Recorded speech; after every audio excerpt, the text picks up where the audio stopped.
Buenas tardes, chicos, bienvenidos. Gracias por estas 23 hermosas personas que están conectadas a esta hora muy juiciositos. Mientras pongo las diapositivas, le voy a pedir el favor a Ivoncita para que empecemos con una hermosa oración. Buenas tardes, claro que sí.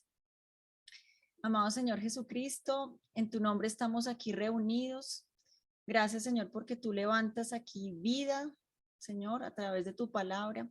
Gracias, Señor, porque tú vivificas, Señor, cada espíritu, cada alma, Señor, que está aquí presente. Padre amado, gracias por limpiarnos, Señor, día a día. Y gracias, Señor, por estas clases, Señor, que renuevan nuestro entendimiento y sacan, Señor, a la luz tantas cosas que debemos cambiar y modificar en nuestras vidas. Y sacan también todo lo que no es tuyo y todo lo que no sirve, Señor, para tus planes perfectos. Bendigo, Señor, en esta hora, Señor, a mi tía Liliana, Señor, quien está dispuesta, Señor, aquí, disponiendo siempre del tiempo, Señor, para ti, para enseñarnos y multiplicar tu palabra, Señor, por estos medios. Te pedimos, Señor, para que estas clases lleguen a más personas, Señor, en todos los continentes y quienes no tengan una Biblia, Señor, la puedan tener en físico y a través de estos medios tecnológicos. En el nombre de Cristo Jesús. Amén y amén. Amén, gracias. Bueno, chicos, hoy estamos en nuestra clase número 16. Los que quieran ponerse al día con las 15 clases anteriores pueden entrar a YouTube y poner Liliana Parga y allí van a encontrar las otras 15 clases. Entonces, les recordamos a todos que los que entran por primera vez que estamos haciendo un estudio del Nuevo Testamento. Estamos en la primera parte, que son los evangelios. Ya estudiamos el evangelio de Mateo y en este momento estamos estudiando el evangelio de Marcos. Mateo, como ya lo saben ustedes muy bien, es un evangelio dirigido a los judíos, presentando a Jesús como el Mesías, mientras que Marcos va dirigido a los romanos, presentando a Jesús como siervo. Vamos a recordar nuestra clase anterior, porque lo bueno de todo esto es que podemos repetir y repetir para que podamos aprender mejor todo lo que hemos estudiado. Entonces, hace 8 días vimos cómo Marcos nos cuenta el llamamiento de Leví, que es el mismo Mateo, lo cuenta muy por encimita, pero ya nosotros aprendimos sobre este tema cuando estudiamos Mateo, pues precisamente es el llamado de él. Entonces, él lo cuenta con muchos más detalles. Los fariseos, como les digo yo, la Gestapo, siempre estaba al lado del Señor Jesucristo tratando de con preguntas impertinentes de que él se equivocara, de hacerlo caer, pero el Señor pues siempre nos instruye a través de todas las respuestas que le ha dado a estos fariseos y maestros de la ley, porque cuando ya llama a Mateo, que es un recaudador de impuestos, él lo invita a comer a su casa y pues allí se encuentra con muchos colegas, hay otros recaudadores de impuestos y los fariseos se aterran de que Jesús esté comiendo con pecadores. Entonces es cuando Jesús nos da esta gran enseñanza: no son los sanos los que necesitan de médicos, sino los enfermos. Y es precisamente eso lo que hace el Señor Jesús. Los que necesitamos a Jesucristo somos los pecadores, es decir, toda la raza humana. También vimos hace 8 días cuando los fariseos, los discípulos de Juan le dicen a Jesús: ¿por qué tus discípulos no ayunan como lo hacemos nosotros y los fariseos? Y el Señor Jesús pues nos dice que no es lógico que en medio de la fiesta se esté ayunando, porque una fiesta es para celebrar. Y ese ministerio que el Señor Jesús estaba haciendo aquí en la tierra, que solamente iba a durar 3 años y medio, pues era una fiesta. Entonces que ya iba a haber tiempo para ayunar y para orar cuando el Señor no estuviera acá en la tierra. Y da un ejemplo para que nosotros entendamos esa enseñanza que el Señor Jesús está dando, y es que nadie rompe un vestido nuevo para echar un remiendo a uno viejo. De otro modo, desgarraría el nuevo y al viejo no le iría el remiendo del nuevo. Y el Señor aquí nos está diciendo, les está diciendo a toda esa generación que vivió con Jesús, que iba a empezar una nueva enseñanza. Él estaba dando unas nuevas instrucciones, y para poder entender y aplicar en la vida diaria todo lo nuevo que él estaba enseñando, tenían que vaciarse de todas esas cosas anteriores, porque ese antiguo pacto ya no iba más, sino que empezaba un nuevo pacto donde el amor iba a estar por encima de la ley. Porque por lo primero que le empezaron a criticar era por cosas que el Señor empezó a hacer con sus discípulos el día de reposo, el sábado, y que por la ley estaban prohibidas. Entonces el Señor, con una paciencia, empieza a enseñarles que ya no son sagradas las cosas ni los días, que ya no dependemos de unas leyes, de unas fiestas, sino de unos días sagrados, sino que de ahora en adelante dependemos de una persona que se llama Jesucristo. También les dice Jesús y les dice, ¿es lícito en sábado hacer el bien en vez del mal, salvar una vida en vez de destruirla? Enseñando cómo ya esas leyes que durante tanto tiempo ellos habían practicado y iban a estar por debajo de una ley más importante que es el amor. Y le cuesta trabajo al Señor Jesucristo y muchos de los que estuvieron al lado del Señor Jesús nunca pudieron comprender ese cambio que iba, que el Señor les estaba tratando de enseñar en toda la vida que ellos tenían. El Señor Jesús empieza a enseñar desde una barca porque eran tantas las multitudes que lo seguían, que lo apretujaban, querían tocarlo porque sabían que con el solo hecho de tocarlo ya salía poder de él y los podía sanar. Entonces él se monta en una barca, lo hace en varias oportunidades para poder hablarles mejor, porque aunque las sanidades eran muy importantes, él traía un mensaje que lo era mucho más, y ese era ese mensaje de que el reino de Dios estaba en ese momento abriendo sus puertas para que se recuperara el paraíso que se perdió en el Génesis. Entonces, también aprendimos que los endemoniados fueron los primeros en darse en cuenta que Jesucristo era el Mesías, porque los demonios identificaban inmediatamente a Jesús como el Hijo de Dios. También vimos el llamado de los 12, al igual que Mateo nos lo cuenta Marcos, que llamó a Simón, a quien llamó Pedro, a Jacobo y su hermano Juan, hijos de Zebedeo, a quienes llamó Boanerges, que significa hijos del trueno. Marcos siempre nos da más detallitos de todas las cosas. Andrés, Felipe, Bartolomé, Mateo, Tomás, Jacobo, hijo de Alfeo, Tadeo, Simón el Celote y Judas Iscariote, el que lo traicionó. Las 12 columnas que comenzaron la iglesia cristiana. La familia de Jesús estaba preocupadísima porque no tenía tiempo para comer, no tenía tiempo para descansar y decían que se había vuelto loco. Y aprendimos que si por amor le dicen a uno loco, pues que nos digan locos, porque el Señor Jesús estaba haciendo todo eso por amor a todos los seres humanos.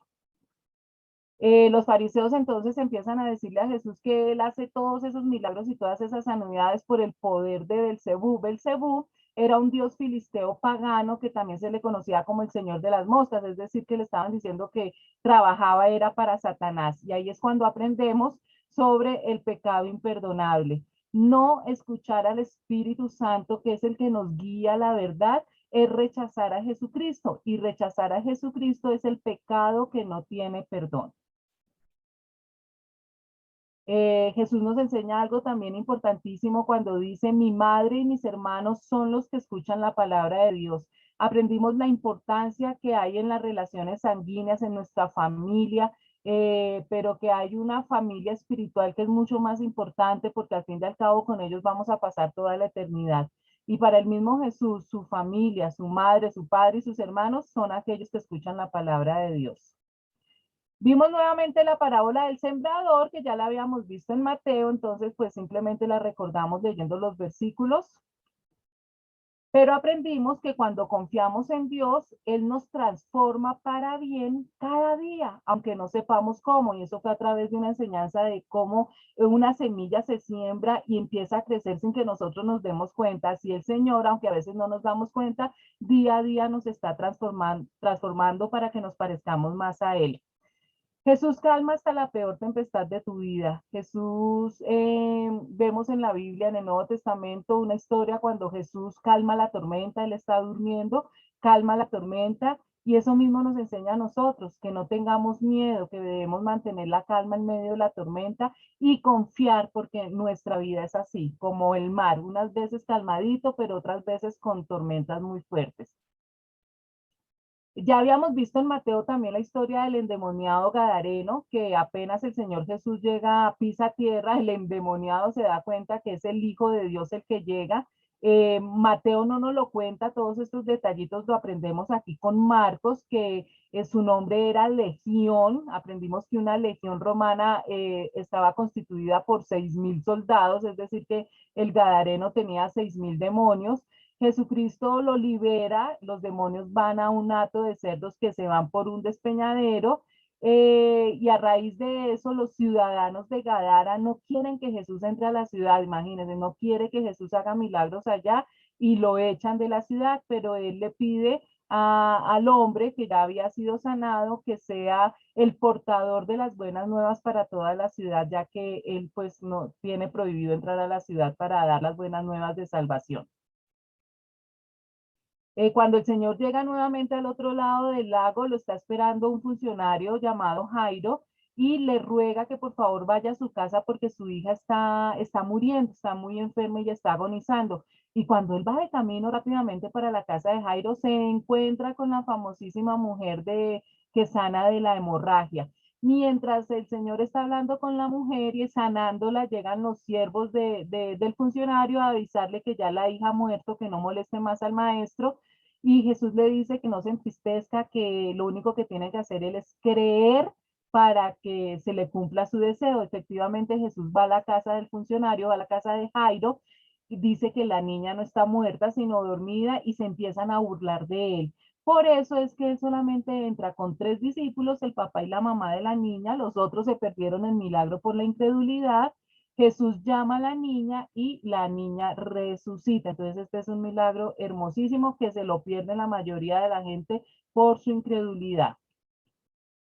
Jesús empieza a predicar en la sinagoga en su tierra natal y la gente, los que lo conocen desde pequeño no creen en él, tienen mucha incredulidad porque lo vieron crecer y dicen, ¿cómo así?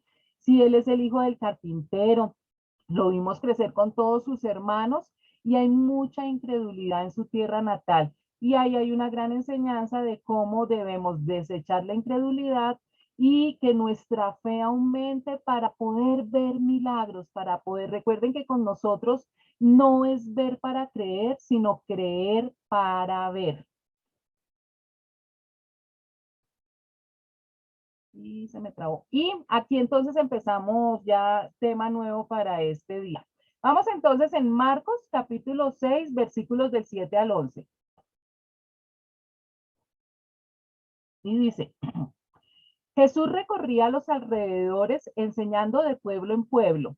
Reunió a los 12 y comenzó a enviarlos de dos en dos, dándoles autoridad sobre los espíritus malignos. Les ordenó que no llevaran nada para el camino, ni pan, ni bolsa, ni dinero en el cinturón, sino solo un bastón. Lleven sandalias, dijo, pero no 2 mudas de ropa. Y añadió, cuando entren en una casa, quédense allí hasta que salgan del pueblo. Y si en algún lugar no los reciben bien o no los escuchan, al salir de allí, sacúdanse en el polvo de los pies como un testimonio contra ellos. Entonces, aquí hay una enseñanza muy importante porque el Señor Jesús manda a sus discípulos de dos en dos. Fíjense que si Él los hubiera mandado uno por uno, como que hubieran llegado a más lugares, ¿no es cierto? A 12 lugares diferentes, pero aquí reduce las oportunidades a la mitad porque solamente van a 6 lugares al mismo tiempo porque los manda de dos en dos. Pero aquí se ve la importancia que el Señor nos da con esta enseñanza de que, así como nos lo dice en el Antiguo Testamento, que es mejor 2 que 1. ¿Por qué? Va a haber protección. Cuando van 2 personas, se van a proteger el uno al otro. Van a tener compañía y sobre todo ponen en acción la llave del acuerdo. Entonces, por eso es que el Señor manda a sus discípulos de dos en dos y así también es más rico vivir en la vida de dos en dos. No se refiere únicamente al cónyuge.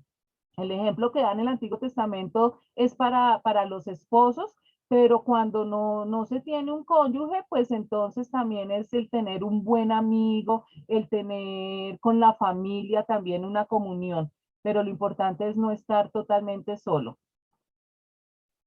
El Señor les dice que entonces que tienen que ir de casa en casa. La gran comisión que nos dejó a todos los cristianos comienza con los 12 discípulos y ellos entran a una ciudad, van de casa en casa enseñando el plan de salvación, contando las buenas nuevas de redención, es decir, que ese paraíso que se había perdido lo podemos volver a recuperar a través del Señor Jesucristo. Y les dice que si en alguna casa no los reciben, si en algún lugar no los reciben bien o no los escuchan al salir de allí, sacúdanse en el polvo de los pies. Esta expresión de sacudirse el polvo de los pies significa sentir que se ha cumplido con el deber de predicar, aunque los oyentes no hayan cumplido con el deber de seguir el camino predicado. Entonces, nuestra labor es sembrar la semilla, es contar las buenas nuevas, es predicar. Pero si definitivamente las personas rechazan el mensaje, ya nosotros no tenemos culpa de eso. Ya el Señor a nosotros no nos va a tomar en cuenta las personas que rechazan el mensaje, sino si nosotros plantamos o no plantamos esa semilla. Entonces, eso es muy importante. A veces muchas personas no le hablan a otros de Jesucristo por miedo a que no, a que se burlen o tristeza, se desaniman cuando ven que las personas no reciben con amor y con agrado la palabra de Dios. Pero no es labor de nosotros de que las personas se conviertan, sino simplemente contar el plan de salvación y el Espíritu hace la obra después. Muchas veces ni nos damos cuenta nosotros si la persona muchos años después se convirtió. Esa es nuestra labor. Vamos para el versículo 12-13. Los 12 salieron y exhortaban a la gente a que se arrepintiera. También expulsaban a muchos demonios y sanaban a muchos enfermos, ungiéndolos con aceite. Recuerden que la labor primordial era llevar a la gente al arrepentimiento y aceptar a Jesucristo como Señor y Salvador. Eso era lo principal. La recompensa, la añadidura era la sanación y la liberación.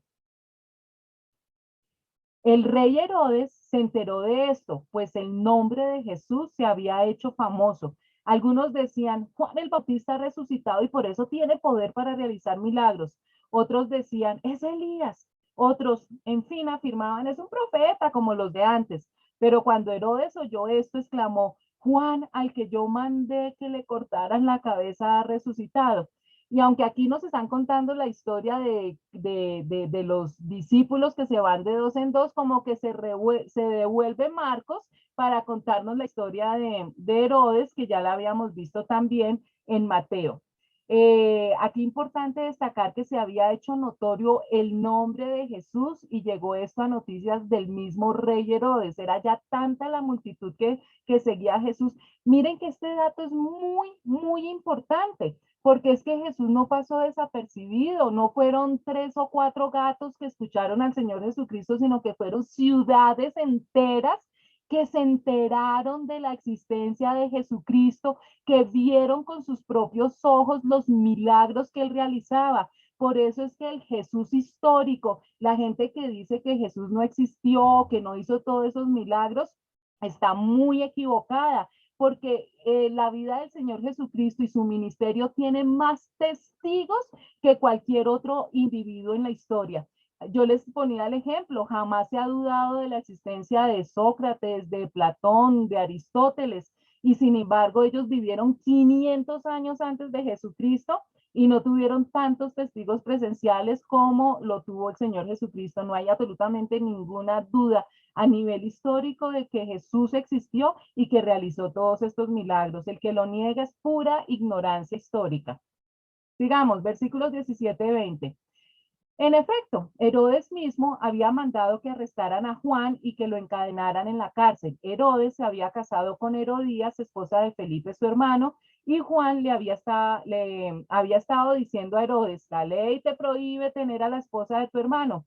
Por eso Herodías le guardaba rencor a Juan y deseaba matarlo, pero no había logrado hacerlo, ya que Herodes temía a Juan y lo protegía. ¿Sí ven este detallito? Herodes sí pensaba que Juan era un hombre de Dios y le tenía miedo y lo protegía, pues sabía que era un hombre justo y santo. Cuando Herodes oía a Juan, se quedaba muy desconcertado, pero lo escuchaba con gusto. Y aquí da tristeza como muchas mujeres son una influencia tan malsana para hombres que de pronto hubieran podido salvarse o tener unas vidas diferentes. Mujeres tóxicas que dañan la vida de sus esposos, de sus cónyuges. Entonces Herodías odiaba a Juan el Bautista porque él les decía frente a frente, sin pelos en la lengua, el gran pecado que estaban cometiendo.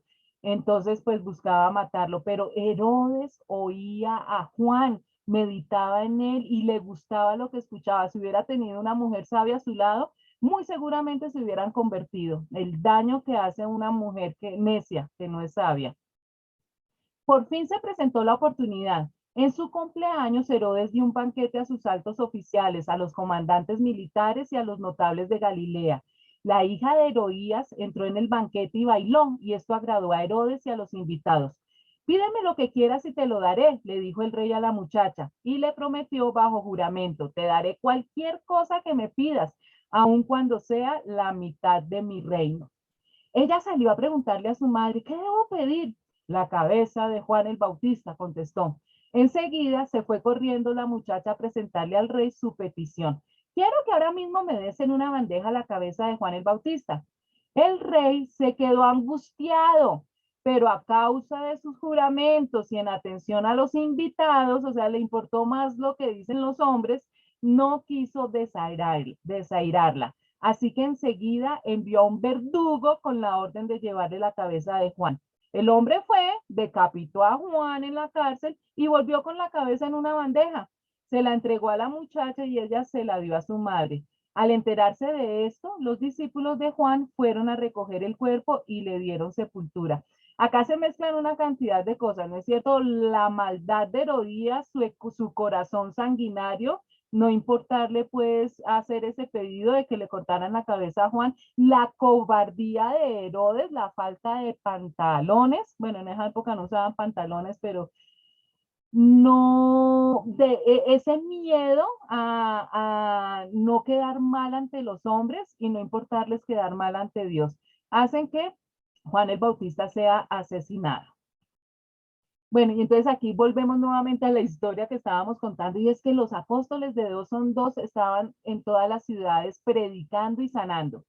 Versículos 30 a 34. Los apóstoles se reunieron con Jesús y le contaron lo que habían hecho y enseñado. Y como no tenían tiempo ni para comer, pues era tanta la gente que iba y venía, Jesús les dijo, vengan conmigo ustedes solos a un lugar tranquilo y descansen un poco. Así que se fueron solos en la barca a un lugar solitario. Pero muchos que los vieron salir los reconocieron y desde todos los poblados corrieron por tierra hasta allá y llegaron antes que ellos. Casi les tocaba descansar en una barca en medio del lago porque no los dejaban a ninguna hora. Cuando Jesús desembarcó y vio tanta gente, tuvo compasión de ellos porque eran como ovejas sin pastor. Así que comenzó a enseñarles muchas cosas. Miren la misericordia del Señor Jesús que vio los corazones anhelantes de toda la gente porque veía su necesidad de oír la palabra. Cuando ya se hizo tarde, se le acercaron sus discípulos y le dijeron, este es un lugar apartado y ya es muy tarde, despide a la gente para que vayan a los campos y pueblos cercanos y se compren algo de comer. Denles ustedes mismos de comer, contestó Jesús. Eso costaría casi un año de trabajo, objetaron. ¿Quieres que vayamos y gastemos todo ese dinero en pan para darles de comer? ¿Cuántos panes tienen ustedes? Preguntó. Vayan a ver. Después de averiguarlo, le dijeron 5 y 2 pescados. Entonces les mandó que hicieran que la gente se sentara por grupos sobre la hierba verde.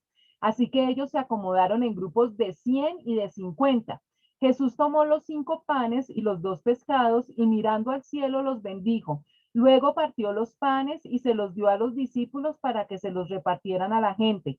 También repartió los 2 pescados entre todos. Comieron todos hasta quedar satisfechos y los discípulos recogieron 12 canastas llenas de pedazos de pan y de pescado. Los que comieron fueron 5,000. Esta historia ya la habíamos visto en Mateo, pero aquí Marcos nos cuenta más detallitos. Jesús alimenta 5,000, pero aquí Marcos nos cuenta la logística. ¿Cómo se organizaron para alimentar a 5,000? Acuérdense que hicimos las cuentas que habla de 5,000 hombres. O sea, siempre hay más mujeres que hombres, entonces hagamos una cuenta de 10,000 personas. pues los empezaron a sentar en grupos de a 50 y de a 100 y así pudieron repartir, como dice un pastor, el sándwich de atún, porque era pan y pescado. Entonces Marcos, si ven que siempre nos cuenta más detallitos, ¿no? Sigamos, versículos 45, 52 del capítulo 6. Enseguida Jesús hizo que sus discípulos subieran a la barca y se le adelantaran al otro lado, a Bethsaida, mientras él despedía a la multitud. Cuando se despidió, fue a la montaña para orar. Al anochecer, la barca se hallaba en medio del lago y Jesús estaba en tierra solo. En la madrugada vio que los discípulos hacían grandes esfuerzos para remar, pues tenían el viento en contra. Se acercó a ellos caminando sobre el lago e iba a pasarlos de largo. Los discípulos, al verlo caminar sobre el agua, creyeron que era un fantasma y se pusieron a gritar, llenos de miedo por lo que veían. Pero él habló enseguida con ellos y les dijo, cálmense, soy yo, no tengan miedo. Subió entonces a la barca con ellos y el viento se calmó. Estaban sumamente asombrados porque tenían la mente embotada y no habían comprendido lo de los panes. Mire, ustedes se imaginan a esos discípulos y las personas que estaban con Jesús, no acababa de hacer un gran milagro cuando ya seguía el otro, ellos no podían digerir un milagro cuando ya estaban viendo una cosa mayor. Entonces aquí el Señor Jesús camina sobre el agua, esta historia también la cuenta Mateo. Pero aquí hay algo muy curioso. Recuerden ustedes que Marcos también es conocido como el Evangelio de Pedro. Entonces Marcos lo que hace es plasmar todas las cosas que Pedro le contaba y que los testigos, los amigos de Pedro le contaban. Y Marcos no cuenta algo importantísimo en este pasaje, y es que Pedro también caminó sobre el agua. ¿Recuerdan? Mateo sí nos lo cuenta. Pedro, que es el protagonista de esa historia, no lo cuenta, lo que nos da a entender que verdaderamente Pedro cambió, más humildad, menos sanguíneo, ¿no es cierto? Ya estaba más calmado y no sabemos si por vergüenza, por lo que al fin él resultó hundiéndose por falta de fe, él no puso ese detallito de la historia en el Evangelio de Marcos. Cuando sientas que te ahogas, recuerda que Él camina sobre el agua. En el episodio pasado vimos que Jesús calma la tormenta y que así calma las tormentas de nuestra vida. Y aquí nos enseña que cuando nos sentimos hundir en los problemas, Él tiene todo el poder para caminar sobre esos problemas, y por eso nosotros tenemos que tener tenemos que tener fe, creer que Dios existe y que Él es fiel con nosotros para que no nos hundamos en este mundo que está tan difícil. Versículos 53, 56. Después de cruzar el lago, llegaron a tierra en Genezaret y atracaron allí. Al bajar ellos de la barca, la gente enseguida reconoció a Jesús. Lo siguieron por toda aquella región y a donde oían que él estaba, le llevaban en camillas a los que tenían enfermedades. Y donde quiera que iba, en pueblos, ciudades o caseríos, colocaban a los enfermos en las plazas. Les suplicaban que les permitiera tocar siquiera el borde de su manto, y quienes lo tocaban quedaban sanos.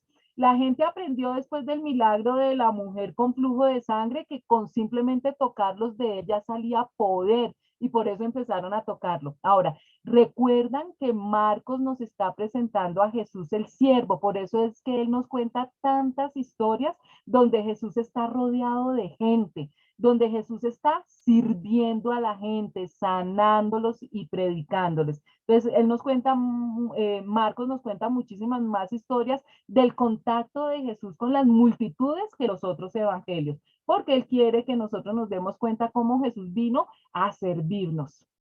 Y esa parte me parece muy linda. Vamos para el capítulo 7, versículos 1-4.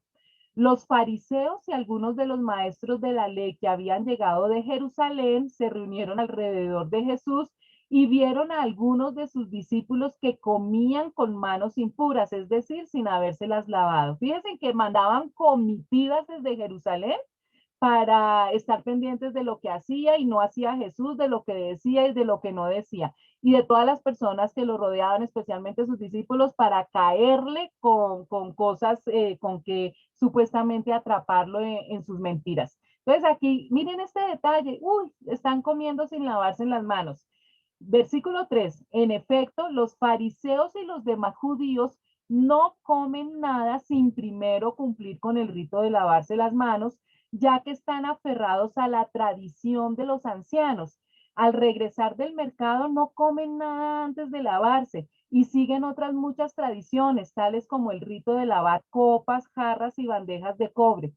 Para nosotros a veces es como un poquito difícil entender por qué tanto problema con lavarse o no lavarse en las manos. Para nosotros los de esta generación es algo normal, ¿no es cierto? Que nosotros llegamos de la calle y nos lavamos las manos y nos vamos a sentar a comer y nos lavamos las manos. Para nosotros es una cuestión de higiene. Pues resulta que para Israel de la antigüedad, cuando Dios dio todas estas leyes en Levítico, también era una cuestión de higiene, una cuestión física para preservación física y que no hubiera epidemias. Pero en la ley, en la antigua dispensación, en la quinta dispensación de la ley, también era una ceremonia espiritual. No solamente era un rito de lavarse las manos para no contaminarse, sino también era parte de ser obediente a Dios y de cumplir las leyes.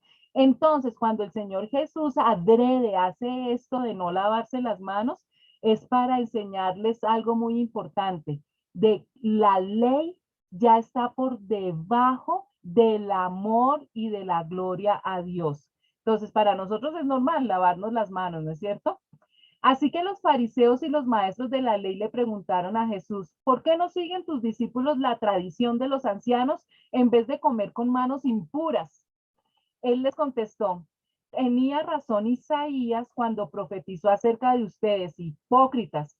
Según está escrito, este pueblo me honra con los labios, pero su corazón está lejos de mí.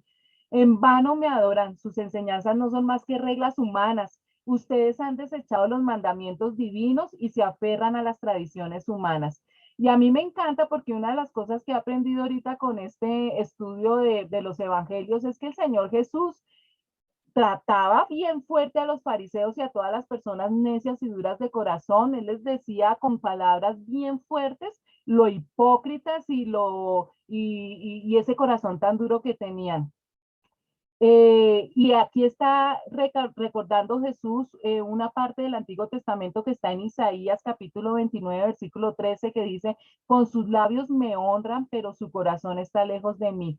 Recuerden que no es lo que nosotros decimos, inclusive no es lo que nosotros hacemos, sino es la intención con que nosotros decimos o hacemos las cosas la que Dios tiene en cuenta, lo que hay en nuestro corazón. Aquí siempre comparan en la Biblia todas nuestras intenciones con el corazón. Entonces, cuando está hablando del corazón, está hablando de las motivaciones por las cuales tú haces lo que haces. Tú estás haciendo esto para que las personas te aclamen, para quedar bien ante las personas, para recibir una recompensa, o lo estás haciendo para agradar a Dios y por amor al prójimo. Y eso es lo que Dios tiene en cuenta. Dios está en la boca de muchos, pero en el corazón de pocos, y eso solamente lo sabe Dios. Por eso es que muchas veces, muchas de las personas que nosotros vemos en la iglesia cada domingo no se van a salvar.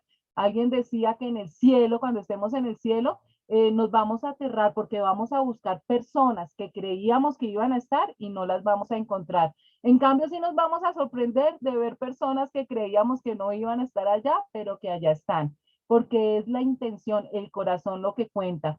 Jesús vino a romper con todo lo que se llame costumbre, tradición y cultura, si eso está en contra de el amor y de la gloria a Dios, que es lo más importante. Recuerden que todos los mandamientos, toda la ley del Antiguo Testamento se resumen en dos: darle gloria a Dios y amar a nuestro prójimo.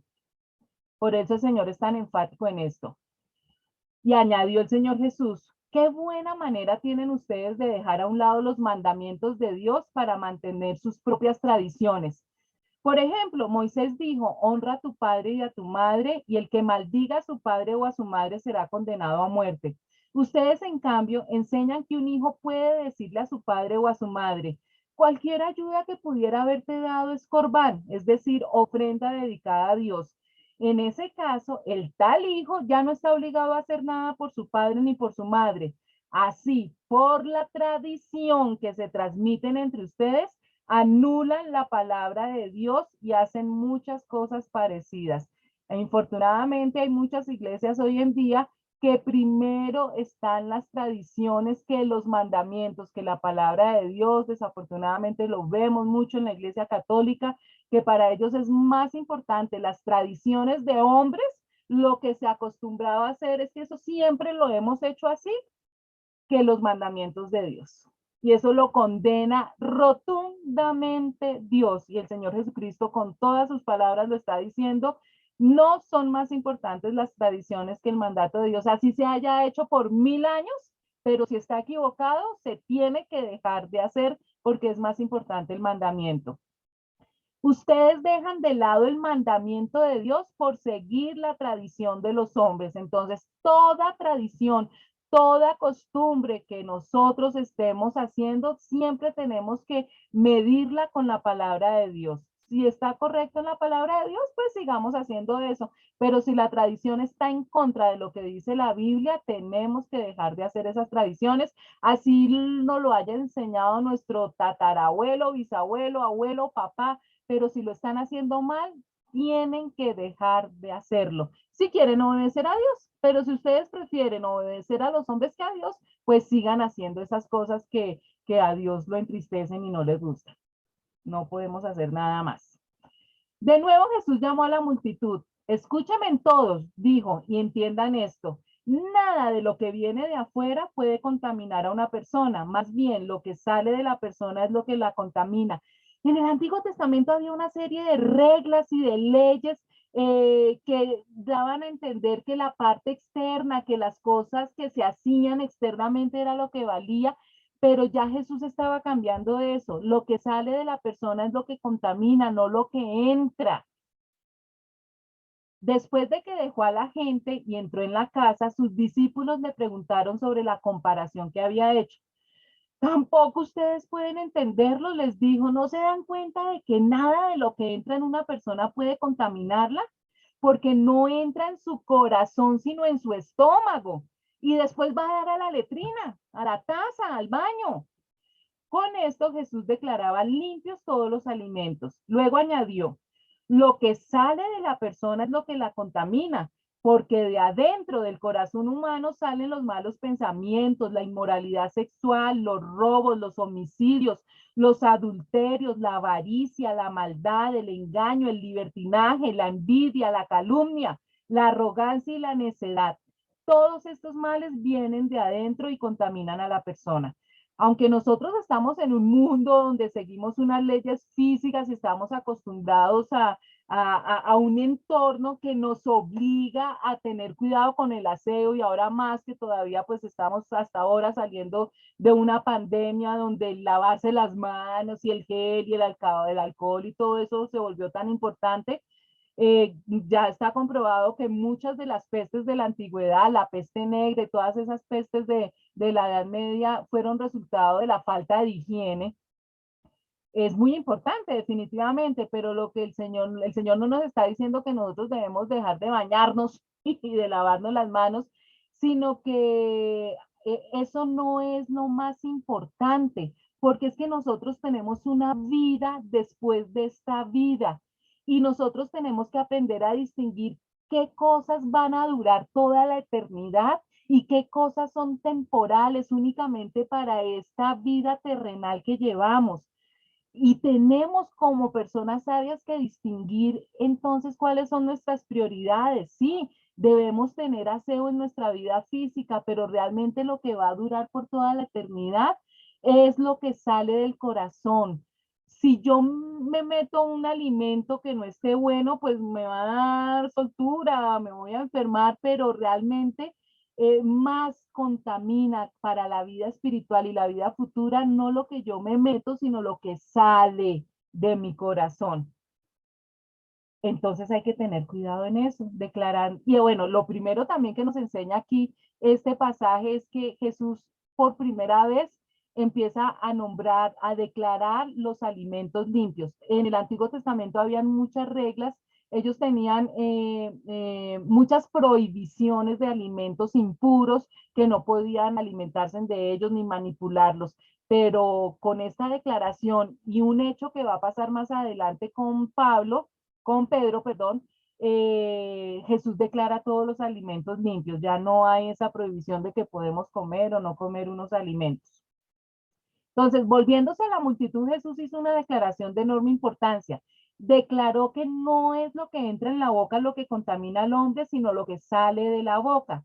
Anteriormente se había referido a las escrituras, ahora usa la pura lógica para mostrarle sus errores. Si usted mete algo en la boca y le hace daño, pues va a terminar en la letrina.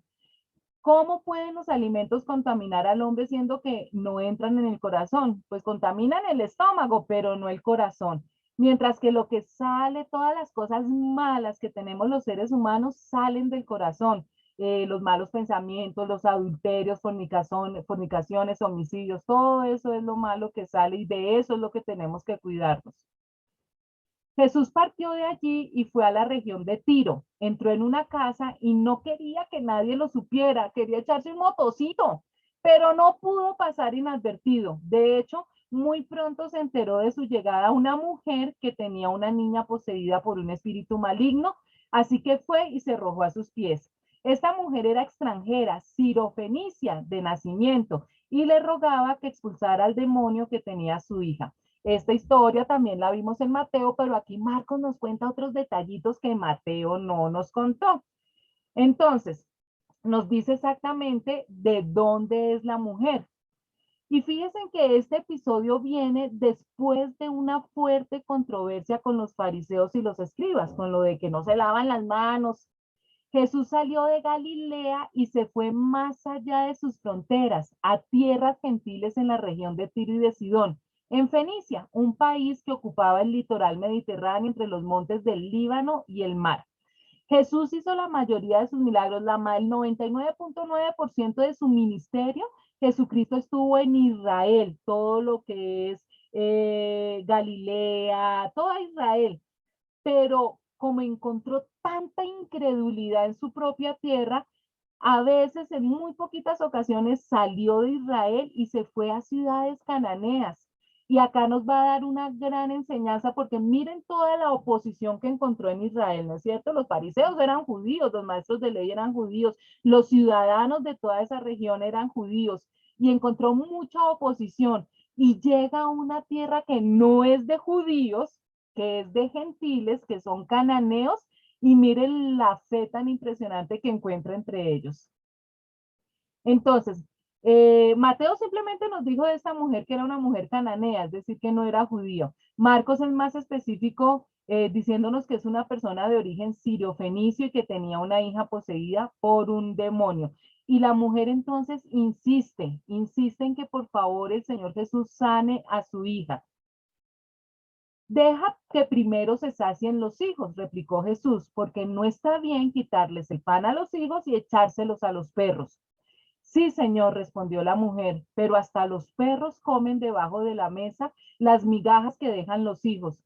Jesús le dijo, por haberme respondido así, puedes irte tranquila, el demonio ha salido de tu hija. Cuando ella llegó a su casa, encontró a la niña acostada en la cama. El demonio ya había salido de ella. Aquí el Señor da muchas enseñanzas. Primero, cuando se refiere a los hijos, se refiere a los israelitas, a los judíos. Eran los judíos los que estaban sentados a la mesa y tenían el privilegio de disfrutar del ministerio terrenal del Señor. Era un banquete que los judíos tenían de poder recibir directamente del Señor Jesucristo todas las enseñanzas. Jesús vino para hablarle a los judíos. Los perrillos o los perros, que ustedes ya saben que era una manera despectiva que los judíos le decían a los que no eran judíos, a los gentiles, todavía no habían sido admitidos a ese regio festín de estar directamente con el Señor Jesucristo. Entonces, estos fueron los primeros no judíos o los primeros judíos que empezaron a recibir, aunque sea las migajas de este banquete impresionante de tener ese contacto personal con el Señor Jesucristo, tanto para las prédicas como para la sanación. Y miren que la mujer entendió y aceptó sin quejas ni disputas. Ella no se puso a pelear con el Señor Jesucristo. ¿Y usted por qué me dice perro? Ella entendió la posición de precedencia que el pueblo judío tenía frente a los pactos y promesas de Dios. ¿Por qué Jesús venía al pueblo judío, a la nación de Israel, al pueblo judío? Porque de 4000 años antes había unos pactos que Dios había hecho con Abraham, con Isaac y con Jacob, que fueron los primeros patriarcas que formaron la nación de Israel. Y Jesús estaba cumpliendo esos pactos. Así que en lugar de enojarse por las palabras de Cristo, vio en ellas una puerta abierta para volver a presentar su súplica a favor de su hija. Mire, la mujer en un segundo entendió absolutamente toda esa teología que llevaban los israelitas oyendo en 3 años y medio. Una gentil entendió perfectamente la labor que Jesús estaba cumpliendo aquí en la tierra, a lo que tenía derecho y a lo que no tenía derecho. Eso es lo que impresiona a Jesús, que una mujer que no era judía, que no tenía contacto con el Antiguo Testamento, no estaba esperando a un Mesías, y sin embargo entendió perfectamente la labor de Jesús. En esta ocasión Jesús se hizo de rogar mucho más que en el resto de los casos en que las personas necesitadas venían a él en busca de ayuda, porque parece como Jesús antipático, ¿no es cierto? Acuérdense que Mateo sí nos cuenta que la mujer lo estaba siguiendo y que él se hizo el bobo y que los discípulos estaban fastidiados de que la mujer lo siguiera, pero Jesús lo hizo a propósito precisamente para enseñarnos una lección con la insistencia y la fe de esta mujer que no era judía. Fue el medio por el que el Señor sacó a relucir la fe de esta mujer gentil que contrastaba fuertemente con la maldad de los judíos, que a pesar de la luz que tenían, seguían siendo duros y rebeldes. Nadie en la historia de la humanidad ha tenido esa bendición de ver esos milagros en vivos y directos, milagros tan impresionantes, y son de las generaciones más duras de corazón que han existido. Y eso, ¿verdad? Eso es lo que va a caer sobre ellos el día del juicio. Y nosotros vamos a ser jueces de ellos, porque nosotros jamás hemos visto lo que ellos vieron y sin embargo creemos. Luego regresó Jesús de la región de Tiro y se dirigió por Sidón al mar de Galilea. Volvió nuevamente a Israel, internándose en la región de Decápolis. Allí le llevaron un sordo tartamudo. Entonces pasa a Galilea, que es de Israel, pero nuevamente se va a otra región que no es judía, Decápolis. ¿Se acuerdan que yo les conté que Decápolis es una región que está formada por 10 ciudades? Por eso se llama Decápolis. El emperador, a propósito, hizo estas 10 ciudades para que familias romanas con dinero y con prestigio se fueran a vivir allá. Entonces eran totalmente gentiles. Allí le llevaron un sordo tartamudo y le suplicaban que pusiera la mano sobre él. Jesús lo apartó de la multitud para estar a solas con él. Le puso los dedos en los oídos y le tocó la lengua con saliva. Luego, mirando al cielo, suspiró profundamente y le dijo, Efatá, que significa ábrete. Con esto se le abrieron los oídos al hombre. Se le destrabó la lengua y comenzó a hablar normalmente. Jesús les mandó que no se lo dijeran a nadie, pero cuanto más se los prohibía, tanto más lo seguían propagando. La gente estaba sumamente asombrada y decía, todo lo hace bien, hasta hace oír a los sordos y hablar a los mudos. Entonces, miren, por segunda vez se le acerca a una persona que no es judía. Tienen una fe impresionante estos no judíos, están buscando al Señor Jesucristo y esta vez se trata de un sordo tartamudo. Muy seguramente como no escuchaba bien, pues tampoco podía hablar bien, entonces por eso era tartamudo. Y le pide al Señor Jesús que lo sane. Y lo primero que hace el Señor Jesús es, destaparle los oídos, lo toca y le destapa los oídos, porque entonces ya va a poder escuchar bien las palabras y va a poder entonces hablar bien. Y fíjense que el Señor utiliza otro método diferente, utiliza la misma saliva del hombre para sanarlo. Entonces no simplemente lo toca, sino que utiliza la saliva para sanarlo y el hombre queda sano, puede escuchar y puede hablar perfectamente. En aquellos días se reunió de nuevo mucha gente. Como no tenían nada que comer, Jesús llamó a sus discípulos y les dijo, siento compasión de esta gente porque ya llevan 3 días conmigo y no tienen nada que comer. Si los despido a sus casas sin haber comido, se van a desmayar por el camino porque algunos de ellos han venido de lejos. Los discípulos objetaron, ¿dónde se va a conseguir suficiente pan en este lugar despoblado para darles de comer? ¿Cuántos panes tienen? Les preguntó Jesús. 7, respondieron. Entonces aquí es impresionante porque es la alimentación de los 4000 Y a mí la verdad me sorprende y me da esta rabia de que los discípulos sean así de tontos. Acaba de hacer un milagro alimentando a 5,000. Es que eso no lo hizo 10 años atrás, eso lo hizo unos días antes.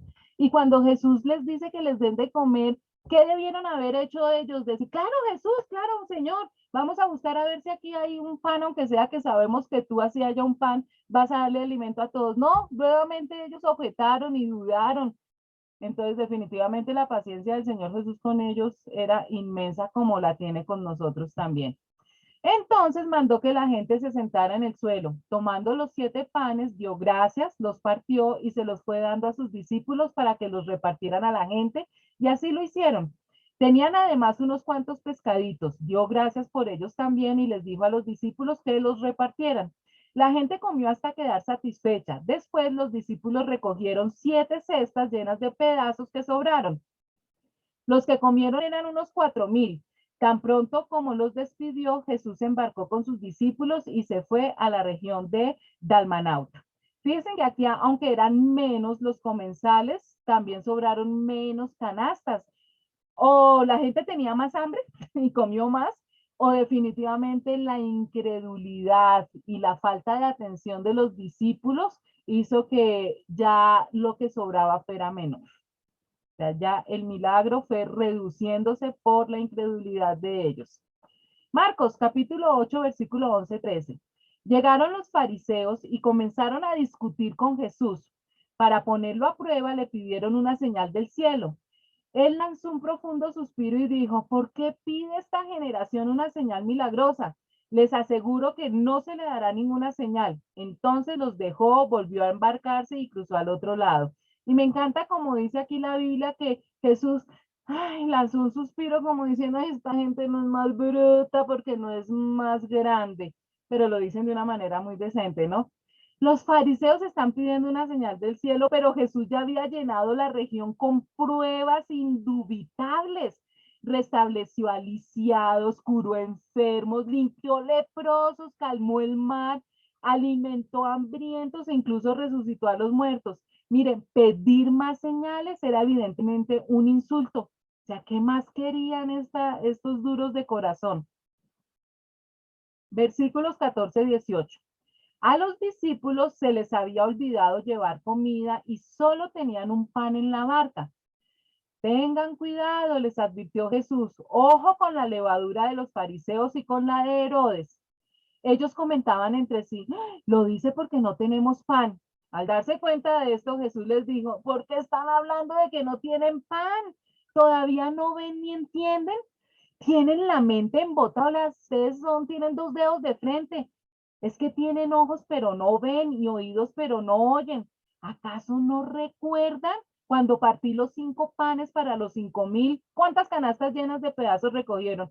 12, respondieron. Y cuando partí los 7 panes para los 4,000, ¿cuántas cestas llenas de pedazos recogieron? 7. Entonces concluyó, ¿y todavía no entienden? O sea, ellos preocupados que porque Jesús iba a estar bravo porque se les había olvidado llevar comida, después de todos los milagros que habían visto. Cuando el Señor Jesús se refería a la levadura de los fariseos, recuerden que en la Biblia levadura se compara con el pecado. Entonces aquí el Señor Jesús estaba hablando de que los fariseos estaban llevando una vida llena de legalismo, que eran hipócritas, que aparentaban piedad y si tenían un poquito de piedad era totalmente desenfocada. Eh, y que esto está presente en muchos de los hombres considerados piadosos de la época y de hoy en día. Personas que uno ve que no salen de la iglesia, pero realmente tienen la misma levadura de los fariseos. La palabra favorita de Jesús para referirse a los fariseos, hipócritas. Aparentan una cosa, pero su corazón dice otra cosa diferente. Cuando llegaron a Bethsaida, algunas personas le llevaron un ciego a Jesús y le rogaron que lo tocara. Él tomó de la mano al ciego y lo sacó fuera del pueblo. Después de escupirle en los ojos y de poner las manos sobre él, le preguntó, ¿puedes ver ahora? El hombre alzó los ojos y dijo, veo gente, parecen árboles que caminan. Entonces le puso de nuevo las manos sobre los ojos y el ciego fue curado. Recobró la vista y comenzó a ver todo con claridad. Jesús lo mandó a su casa con esta advertencia, no vayas a entrar en el pueblo. Los dos milagros que hizo el Señor Jesucristo con los gentiles, con la mujer cananea y con el sordo tartamudo, Marcos es el único evangelio que nos cuenta estos milagros. Lo mismo que este. Entonces, ¿qué pasó aquí? Jesús sana a un ciego en Bethsaida. Marcos nos lo cuenta con mayores detalles que en otro evangelio. Resulta que ese milagro es un milagro progresivo que refleja el estado espiritual de los discípulos en aquellos días. Si ven tan lentos para entender los discípulos, a pesar de que ellos en vivo y en directo y a todo color estaban viendo los grandes milagros del Señor Jesús, y se sorprendían con cualquier milagro o se asustaban porque no pasaba, estaba pasando algo raro y no tenían la comprensión de que Jesús podía hacer cualquier cosa para arreglar cualquier situación que ellos estuvieran viviendo. Entonces aquí va a darte el Señor Jesús también en vivo y en directo una enseñanza para los discípulos y de paso para nosotros, porque Jesús nos tiene acostumbrados de que cuando sana a alguien, lo sana de una vez, lo toque y ya quedó sano. Aquí no, es un milagro que va a hacerlo por etapas, así como está haciendo el aprendizaje de los discípulos y esa lentitud para aprender y para darse en cuenta de las cosas de los discípulos. Primero, dense ustedes cuenta que le llevan, Jesús está en Bethsaida, o sea, ya está en plena ciudad de judíos, todos son judíos y le llevan a este hombre para que lo sane, pero no le dicen amablemente como siempre le han dicho, por favor, para que lo sanes, sino que le dicen que lo toque. Mejor dicho, como que le están imponiendo la manera como el Señor Jesús debe sanarlo. Ah, no, entonces el Señor Jesús no podía haber dicho la palabra que tus ojos se abran o que mires o que veas, sino que ellos le están diciendo, mire, lo que tienes que hacer, Señor Jesús, es tocarlo para que él se sane. Entonces, por eso él da aquí una gran enseñanza que no es a mi manera, sino a la manera de Dios. Primero, él toma al ciego de la mano y lo condujo a las afueras del pueblo. Fíjense que empieza un tratamiento con el ciego. Un ciego, pues la manera como uno más se comunica con una persona ciega es a través del tacto, ¿no es cierto? Entonces el Señor le coge la manito, imagínense con ese amor y ese cariño con que el Señor Jesús debió cogerle la manito y guiarlo afuera de la ciudad. ¿Por qué se lo llevó afuera? Ah, porque ahí había una cantidad de incrédulos que solamente estaban ahí para mirar y chismear después y criticarlo. No estaban ahí porque se iban a alegrar por una sanidad. Entonces él saca al ciego del pueblo para que no haya tanto chismoso. Jesús estaba nuevamente en Galilea, concretamente en Bethsaida, que era la ciudad de Andrés y Pedro, donde él más hizo milagros. Cristo hizo allí muchísimos milagros, pero la ciudad permaneció en su incredulidad, razón por la que el Señor anunció un juicio especialmente severo sobre ella. Después en otros pasajes vamos a ver que hay un juicio sobre Bethsaida que les dice que si, por ejemplo, Sodoma hubiera visto todos los milagros que Bethsaida había hecho, no hubiera habido necesidad de destruirlos porque se habrían convertido todos. Pero que Bethsaida, la ciudad que más milagros vio, la mayoría de sus ciudadanos no se convirtieron y por eso iba a caer un juicio grande sobre esa ciudad. Entonces, el Señor sanó a muchos ciegos, pero en esta ocasión la forma en que se llevó a cabo la sanidad es completamente diferente a todas las demás.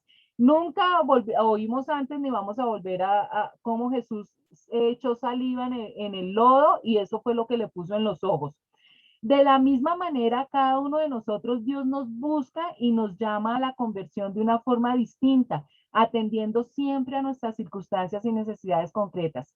Oír los testimonios de otras personas es bueno, pero no es una referencia cuadriculada de que como Dios trató a una persona, ya sea para su conversión o para su sanidad física, lo mismo tiene que hacer con nosotros. Todo esto que el Señor Jesús está haciendo mientras Él estuvo con vida aquí en la tierra es para enseñarnos que Dios es soberano y que Él hace las cosas de acuerdo a su voluntad y como se le da la gana y que Él no tiene unos lineamientos cuadriculados para tratar a todo el mundo por igual, sino que es un Dios personalizado y Él trata con cada persona de manera diferente, que de pronto coincidan ciertas cositas, está bien, pero Jesús trata contigo, habla contigo, te abraza a ti, te consuela a ti, te protege a ti de una manera personal e individual diferente a lo que hace conmigo. Cada persona para Jesús es su mundo. Somos la niña de sus ojos, dice la Biblia.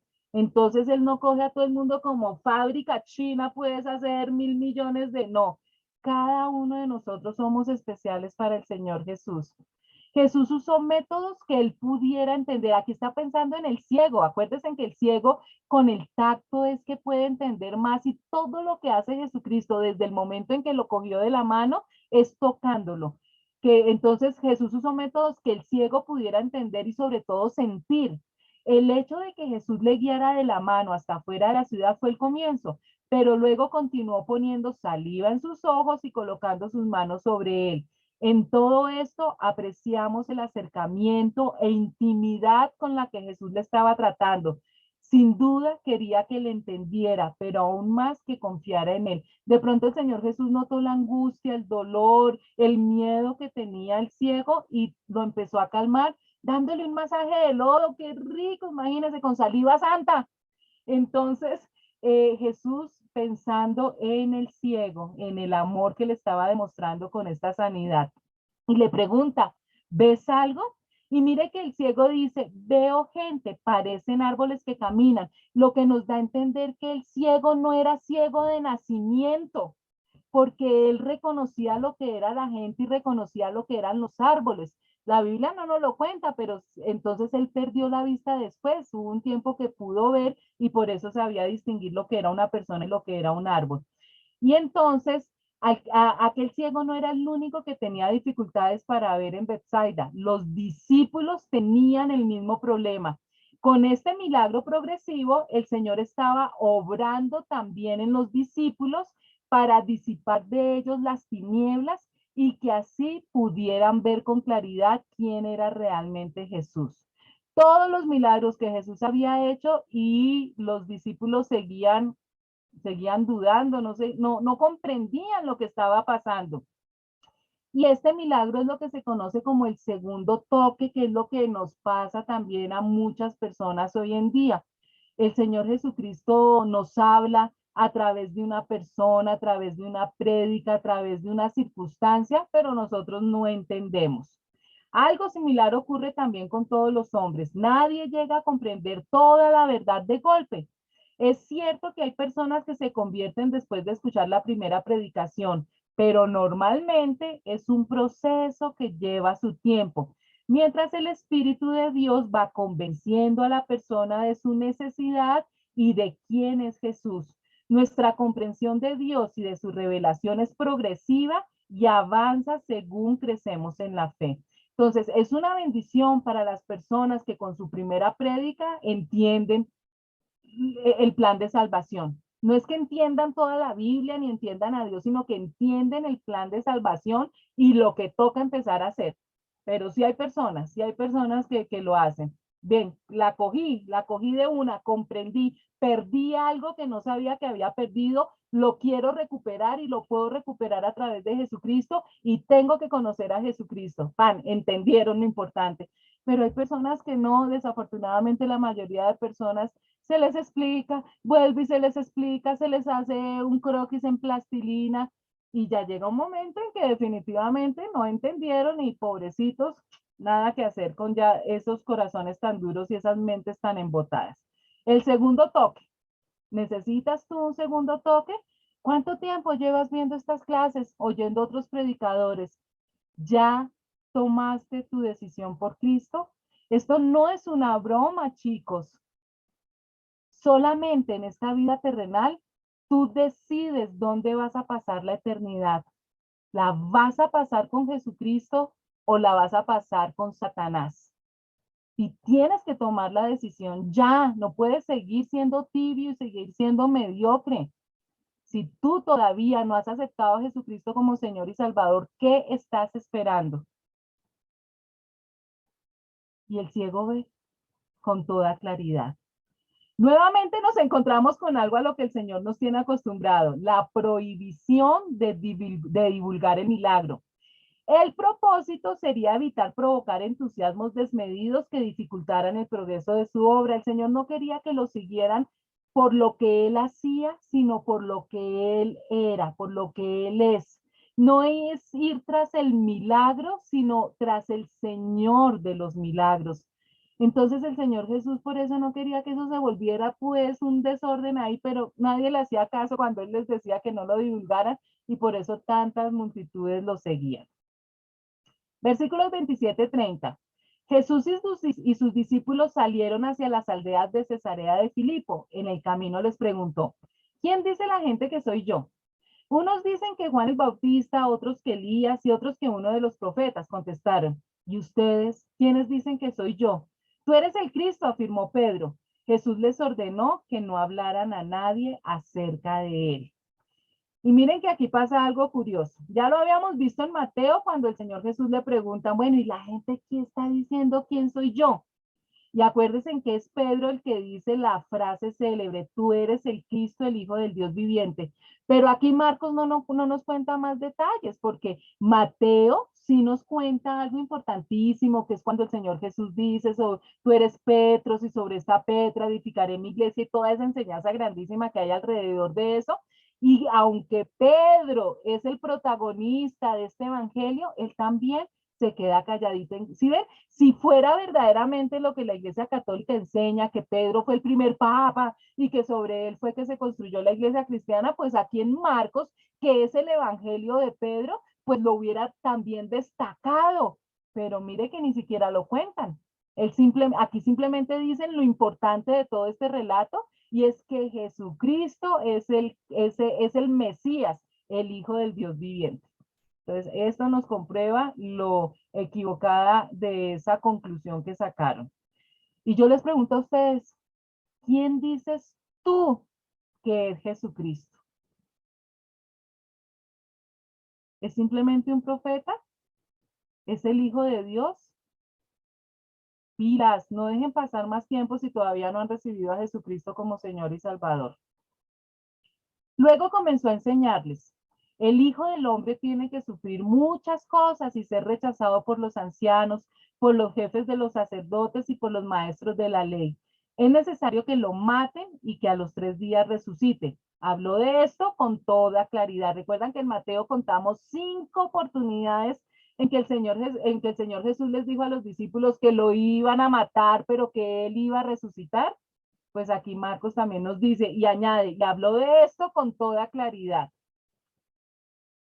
Pedro lo llevó aparte y comenzó a reprenderlo. Pedro comenzó a regañar al Señor Jesús, pero Jesús se dio la vuelta, miró a sus discípulos y reprendió a Pedro. Aléjate de mí, Satanás, le dijo, tú no piensas en las cosas de Dios, sino en las de los hombres. Entonces aquí Pedro nuevamente le sale su temperamento sanguíneo y precisamente esa debilidad que tiene de estar hablando sin pensar, Satanás la aprovecha para pronunciar unas palabras para que fueran impedimento, impedir que el Señor Jesús fuera a Jerusalén a cumplir con la misión que había venido aquí a la tierra. Recuerden que en este momento el Espíritu Santo todavía no estaba dentro de los discípulos. Fue hasta Pentecostés, después de la resurrección, que el Espíritu Santo entra en nosotros y ya Satanás no puede entrar en nosotros. En esta oportunidad ellos todavía no tenían el Espíritu Santo y Satanás se aprovechó del temperamento de Pedro para decir esa frase. Y Jesús lógicamente se dio cuenta que no era Pedro el que estaba hablando, sino Satanás, pero la debilidad de Pedro, el pecado de Pedro de pensar más en las cosas mundanas que en las de Dios, pues le abrió esa puerta a Satanás para que lo utilizara como títere. Entonces llamó a la multitud y a sus discípulos. Si alguien quiere ser mi discípulo, les dijo, que se niegue a sí mismo, lleve su cruz y me siga. Porque el que quiera salvar su vida la perderá, pero el que pierda su vida por mi causa y por el evangelio, la salvará. ¿De qué sirve ganar el mundo entero si se pierde la vida? La vida, está hablando de la vida eterna. ¿De qué sirve tener ustedes absolutamente aquí todos en este plano terrenal? Carro, casa, beca, fama, fortuna. si van a pasar toda la eternidad sufriendo en el fuego, ¿de qué sirve ganar el mundo entero si se pierde la vida? ¿O qué se puede dar a cambio de la vida? ¿Cuánto cuesta la vida eterna? No la pueden pagar con nada terrenal. Si alguien se avergüenza de mí y de mis palabras en medio de esta generación adúltera y pecadora, también el Hijo del Hombre se avergonzará de él cuando venga en la gloria de su Padre con los santos ángeles. Acuérdense que Jesucristo se refiere a sí mismo como Hijo del Hombre. Entonces, todo el que se avergüence, el que rechace a Jesucristo, pues Dios también lo va a rechazar a esa persona. Un compromiso diario de darle primero la gloria a Dios y viviendo para los demás, muchas veces en contra de lo que queremos, es lo que significa llevar su propia cruz. Entonces, cuando el Señor Jesús nos está diciendo que cada uno lleve su propia cruz, es que cada uno es responsable de lo que dice y de lo que hace en referencia a la persona de Jesucristo. Es ese compromiso que tú haces de darle la gloria a Dios, de multiplicar lo aprendido del Evangelio. Capítulo 9, versículo 1 dice, y añadió, les aseguro que algunos de los presentes no sufrirán la muerte sin antes haber visto el reino de Dios llegar con poder. Desde el primer momento en que el Señor Jesucristo empezó su ministerio, inclusive desde antes, cuando Juan el Bautista empezó a preparar el camino del Señor Jesús, lo que se estaba hablando era de la llegada del reino de Dios. Espero que hayan entendido ya lo que significa el reino de Dios, un reino que es una nación, ¿no es cierto? Nosotros hablamos del reino de Gran Bretaña. Entonces, el reino es una nación. Dios nos está ofreciendo un reino que desde el principio del mundo Él había preparado para nosotros, un mundo perfecto, con todas las condiciones atmosféricas, climáticas, de alimentación, de agua perfectas para que nosotros viviéramos. Un mundo donde no iba a haber enfermedades, donde no iba a haber emociones negativas y tampoco iba a haber muerte. Sabemos que ese mundo perfecto que Dios preparó para los seres humanos se perdió porque nuestro representante legal Adán desobedeció, decidió desobedecer, acudió a su libre albedrío y decidió desobedecer y esa herencia de desobediencia recayó sobre nosotros y cayó el pecado y la maldición sobre el planeta Tierra y sobre los seres humanos. Pero desde un principio Dios prometió que iba a mandar un Mesías para que a través de su sacrificio, de su sangre derramada, nosotros pudiéramos tener acceso nuevamente a ese mundo perfecto. Eso es el reino de Dios. Cuando Jesús viene por primera vez a la tierra para pagar con su sangre por nuestro pecado, es decir, comprarnos la ciudadanía de ese reino. La visa que nosotros necesitamos para ese reino nos la firmó el Señor Jesucristo con su sangre. Comienza desde ese momento. Por eso el Señor está diciendo, el reino ya llegó, porque yo les estoy abriendo el camino para que tengan acceso nuevamente a esa vida eterna. Y el Señor Jesús nos está diciendo acá en este versículo 1 que había discípulos que conocieron al Señor Jesucristo en su primera venida, que estaban con Jesús en ese momento, que iban a ver ese reino en toda su majestad. Entonces, ¿cómo así? Discípulos que vivieron, han pasado 2000 años y todavía no ha llegado el reino en su plenitud, pues todavía están vivos. No, se refiere que pudieron ver, atisbar un poquito de lo que era ese reino de Dios en toda su plenitud. Por ejemplo, ¿se acuerdan de los discípulos de Pedro, Jacobo y Juan que fueron en el episodio de la transfiguración y se encontraron con Jesucristo, con Moisés y con Elías? Pues ellos vieron a Jesús en toda esa gloria, en toda esa plenitud de Jesucristo Dios. Entonces ahí alcanzaron a ver un poquito del reino. Esteban, que fue el primer mártir, el primer cristiano que murió apedreado, antes de morir, Dios le abre las puertas del cielo y Esteban dice que ve al Padre, ve al Hijo y al Espíritu Santo en toda su gloria. Entonces, Esteban, todavía estando vivo aquí en la tierra, vio el reino de Dios en toda su plenitud. Cuando Pablo se convirtió, el Señor Jesucristo también le muestra parte de ese reino. Y cuando Juan escribe el Apocalipsis, Juan también ve en toda su plenitud gran parte del reino de Dios y estaban todavía vivos aquí en la tierra. Entonces aquí se cumple, en todos estos eventos se cumple lo que el Señor Jesús está diciendo en este primer versículo. Versículos 2, 4. 6 días después Jesús tomó consigo a Pedro, a Jacobo y a Juan y los llevó a una montaña alta donde estaban solos. Allí se transfiguró en presencia de ellos. Su ropa se volvió de un blanco resplandeciente como nadie en el mundo podría blanquearla.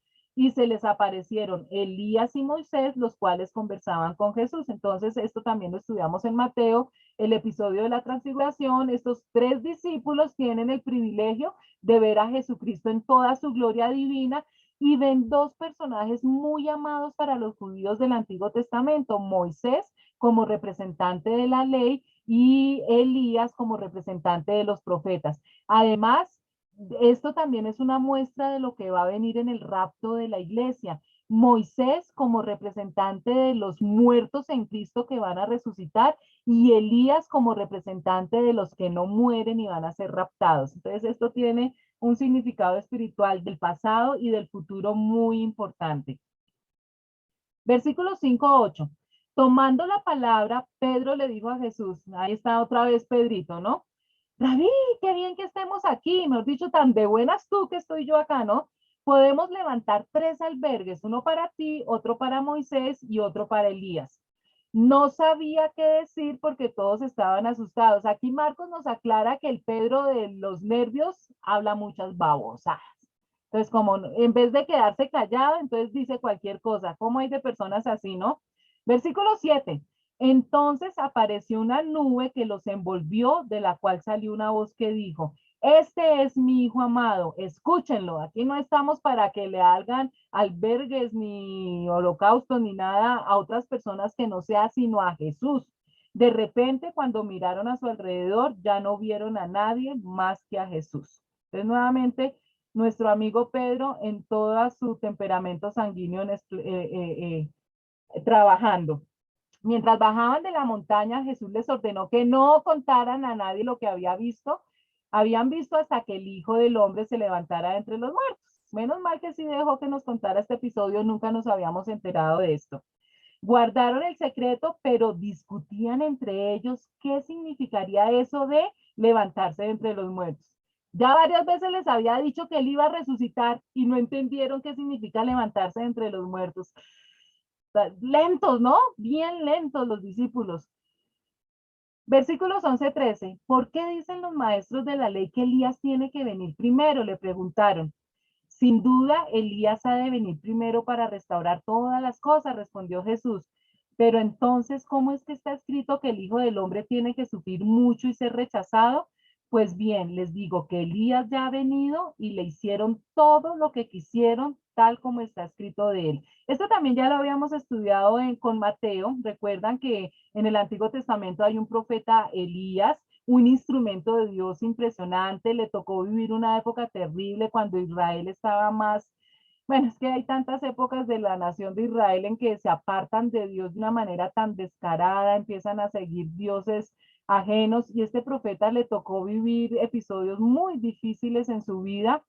Sin embargo, tenía un gran poder, lo utilizó Dios muchísimo. Elías por su fe, por su poder, por su carácter, podía manipular el fuego, el agua, hizo muchísimos milagros.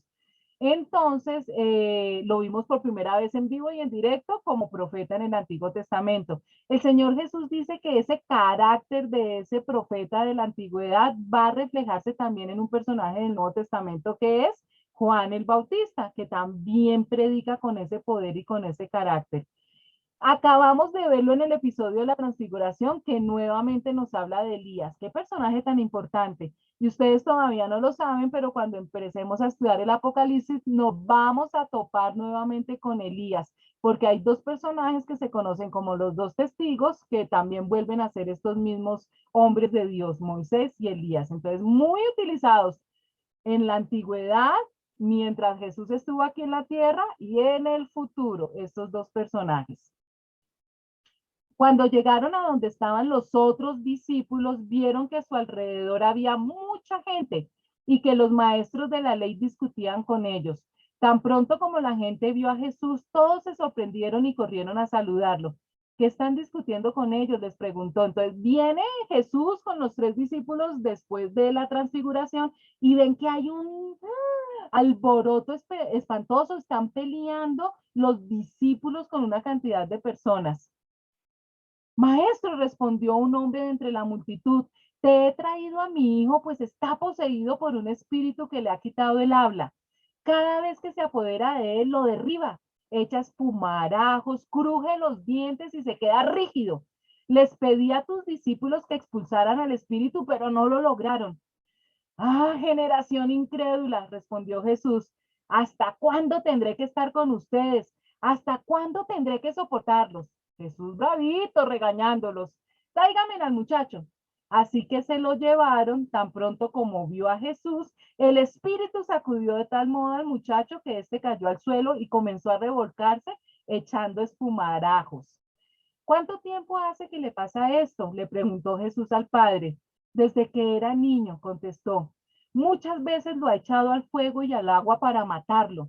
Si puedes hacer algo, ten compasión de nosotros y ayúdanos. ¿Cómo que si puedo? Para el que cree, todo es posible. Sí creo, exclamó de inmediato el padre del muchacho. Ayúdame en mi poca fe. Al ver Jesús que se agolpaba mucha gente, reprendió al espíritu maligno. Espíritu sordo y mudo, dijo, te mando que salgas y que jamás vuelvas a entrar en él. El espíritu, dando un alarido y sacudiendo violentamente al muchacho, salió de él. Este quedó como muerto, tanto que muchos decían, ya se murió, lo mató. Pero Jesús lo tomó de la mano y lo levantó y el muchacho se puso de pie. Cuando Jesús entró en casa, sus discípulos le preguntaron en privado, ¿por qué nosotros no pudimos expulsarlo? Esta clase de demonios solo puede ser expulsado a fuerza de oración, respondió Jesús. Analicemos ya para terminar este pasaje que también lo habíamos estudiado en Mateo, pero recordemos ciertas cositas. Primero, el muchacho, el endemoniado. Algunos detractores de la palabra de Dios dicen que el muchacho simplemente sufría de epilepsia, pero la descripción que se daba más allá de esta enfermedad, fíjense en todo lo que nos habla de lo que el demonio le hacía al muchacho, ¿no? Muchas veces trató de matarlo quemándolo, ahogándolo, entonces no era una simple epilepsia. El padre afirma que el demonio lo hacía gritar y lo atormentaba. Él había venido a buscar a Jesús y sus discípulos habían intentado sanar a su hijo, pero habían fracasado. Por eso el padre estaba desesperado. Fíjense que el papá estaba buscando a Jesús, pero como Jesús no estaba, entonces los discípulos dijeron, tranquilo, Señor, nosotros venimos de un recorrido por muchas ciudades, sanando, sacando demonios. Venga, aquí al muchacho nosotros lo hacemos. ¿Y qué pasó? Pues no pudieron, imagínense en la angustia del papá al ver que el demonio antes estaba más bravo, ¿no es cierto?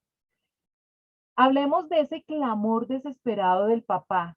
Fíjense que Jesús empieza a tener una conversación con el papá para tranquilizarlo y le empieza a preguntar sobre la infancia del muchacho para calmarlo. Jesús había comisionado a sus discípulos para echar fuera demonios y sanar a los enfermos. Los discípulos ya habían hecho muchísimas veces esto. Habían fracasado por la misma razón que muchos lo hacen hoy en día, por su infidelidad y por su incredulidad. Hay personas que dicen ser creyentes, pero hacen lo opuesto a lo que Dios enseña. Entonces, aunque acababan de venir de un viaje misionero en donde habían hecho muchos milagros y muchas sanidades, llegaron como muy creciditos, ¿no es cierto? Y fracasaron. La liberación final llega gracias a Jesucristo. La razón de su fracaso estaba en su falta de fe, la que a su vez era el resultado de una vida carente de oración y disciplina. Se relajaron, los discípulos se relajaron, habían tenido éxito y ya no estaban orando como debían hacerlo. Ellos pensaban que el poder y autoridad que habían recibido antes eran suyos y que podían ejercerlos a su voluntad. O sea, ellos eran los duros, los que podían hacer todas esas liberaciones y esos milagros. Debían de saber que Dios da el poder a quienes viven cada día dependiendo de él. Recuerden, chicos, que nosotros debemos vivir el día a día. Cada día trae sus glorias, cada día trae sus problemas. Hasta esos dones de sanidad, de liberación, hay que volverlos cada día a alimentar. Entonces, no es que el Señor me dio un don, me dio un poder y ya es mi poder por mí, porque yo soy el bueno y soy el poderoso. No, Señor, siempre el poder pertenece a Dios. Entonces, cada día hay que renovar nuevas fuerzas. ¿Cuál es la conclusión? Los mismos discípulos que antes habían hecho milagros y arrojado demonios, ahora se encontraban con un caso demasiado difícil para ellos. Aprendían por medio de una experiencia humillante, ¿no? Porque qué oso el que hicieron tan impresionante, la gran lección de que separados de Dios nada podemos hacer. Fue una lección útil, la recordarían todos los días de sus vidas. Las cosas que aprendemos por dolorosa experiencia se quedan en nuestra memoria, mientras que las cosas que escuchamos se suelen olvidar. Por eso muchas veces el Señor trata con muchos de nosotros a través de duras experiencias, sobre todo cuando no somos sabios de aprender de los errores de los demás. Mire, lo más sabio que puede haber es aprender de los errores de los demás para nosotros no pasar por lo mismo. No hay que meter la mano en el fuego para saber que quema. Pero una de las cosas que enseña el mundo es déjelo, que él tiene que pasar por esas experiencias para lo que sepa que es sufrir. Pero una persona sabia no debería hacer eso, sino de los errores de los demás aprender. Infortunadamente, los seres humanos somos tan duros de corazón y tan tercos que si no pasamos por el fuego, entonces, ay, ahí sí no caemos en cuenta. Pero hay que pedirle a Dios sabiduría para que aprendamos a través de la experiencia de los demás y no tener que pasar nosotros mismos por esas experiencias dolorosas. Chicos, vamos a dejar entonces aquí, como siempre vemos mucho tema. Espero que ustedes vuelvan a leer entre semana para que se les quede grabado y Dios mediante entonces nos vemos dentro de 8 días. Gracias, gracias por esta asistencia tan hermosa, por verles las caritas o al menos los nombres a la mayoría y nos vemos la otra semana. Que Dios los bendiga.